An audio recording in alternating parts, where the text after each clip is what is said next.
Authentic fantasy by a writer who knows what wizardry is all about.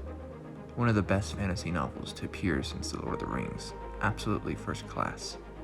Those are both quotes by fantasy masters Urusula K Le Guin and Lin Carter, respectively. Hello and welcome to Liam's Lyceum. I'm your host, Liam, aka Himvar, and today I'll be doing a short, spoiler-free review of John Bellairs' The Face in the Frost.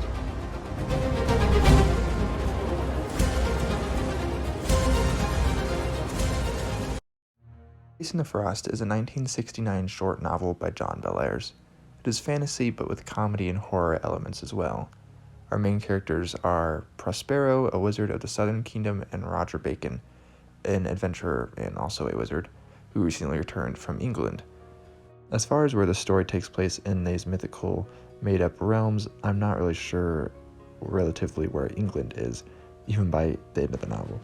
The plot centers around an evil spellbook in the wrong person's hand trying to get at Prospero for some reason. The characters are all fun, and this definitely seems more like a classic fantasy where the story doesn't take itself too seriously but still manages to tell a good tale, while also keeping things fun and lighthearted. The book made me laugh out loud a few times even. Prospero is the character we are first introduced to. He lives in a nice house with some absurd items such as a hippo wind vane and a talking mirror, and he's also the character we spend the most time with in the book. So I suppose you could describe the wizards in this novel as eccentric.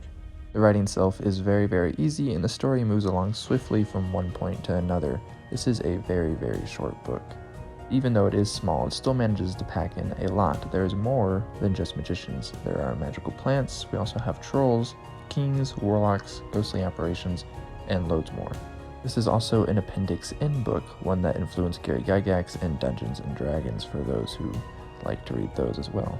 I'm not 100% sure if all versions have these, but my version had several illustrations throughout by Marilyn Fitchin. And they were great additions, and there was even one time where it was almost breaking the fourth wall, with one of the illustrations proving a point in the text. One more thing, funnily enough, Prospero's mentor as a wizard was named Michael Scott, and I couldn't help but think of the character from The Office every time I heard his name mentioned. Anyways, I believe this is my shortest review yet, and I believe this is just a good fun read that I would recommend to you if you're a fan of fantasy. Thanks for watching. This has been Liam with Liam's Lyceum, and I'll catch you next time.